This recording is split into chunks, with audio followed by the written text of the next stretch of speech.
Hello les amis, je vous retrouve pour une nouvelle vidéo sur le football européen et la Ligue Europa 2025-2026 et je vais vous présenter le débrief en statistique du match FC Utrecht contre FC Porto, un match qui avait lieu ce jeudi 6 novembre 2025 pour le compte de la 4e journée et un match qui s'est terminé sur un nul, un but partout. Alors un nul qui fait que pour le FC Utrecht c'est le premier point dans cette compétition puisqu'ils avaient perdu les 3 premières journées et le FC Porto de son côté arrive avec 7 points.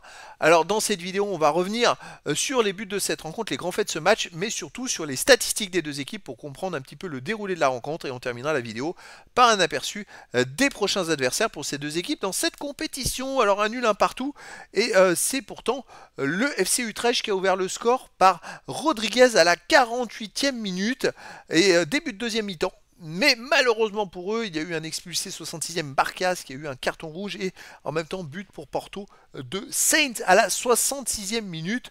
Au final, l'égalisation de Porto a fait que les deux équipes se sont séparées sur un match nul. C'est vrai qu'il n'y a pas manqué grand chose. Après, ils ont tenu à 10 contre 11, on va dire, le FC Utrecht. Et au moins, ils n'ont pas encaissé un deuxième but puisque Porto était quand même favori dans cette rencontre.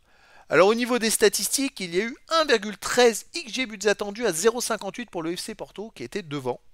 Donc un peu plus de XG pour le FC Porto, le double quoi quasiment.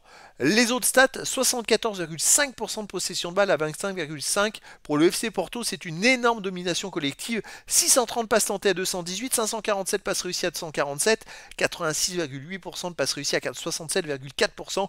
Collectivement, ils ont été vraiment au-dessus, ils n'ont pas eu de réussite. Par contre, 15 occasions à 9 pour Porto, 19 tirs à 11 pour Porto, 8 tirs cadrés à 3 pour Porto, 4 tirs contrés 0. À 4 tirs contrés partout, aucun poteau, un hors-jeu à 0 pour Porto. Alors c'est vrai que voilà, Porto n'a eu que 1,13 XG en tirant 19 fois et 8 tirs cadrés. C'est juste qu'ils n'ont pas fait les bons choix. Ils auraient pu prendre des meilleures solutions d'attaque pour marquer plus de buts tout simplement. Manque d'efficacité. Les autres stats, il y a eu 7 corners à 2 pour le FC Porto, 25 centres à 7 pour Porto, 12 interceptions à 6 pour FC Utrecht, 22 tacles à 14 pour Utrecht, 50 duels gagnés à 47 pour le FC Porto, 7 arrêts à 2 pour Utrecht, 16 fautes à 12 pour Utrecht, 5 jaunes à 3 pour le FC Porto, un rouge à 0 pour le FC Utrecht.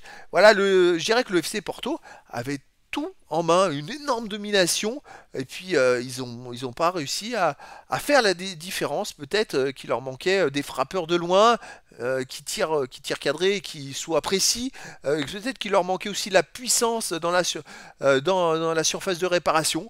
Mais en tout cas, au final, c'est un partout, et donc un point pour chaque équipe. Alors les prochaines rencontres, la 5e journée aura lieu le 27 novembre, et le FC Utrecht jouera à 21h au Betis Séville.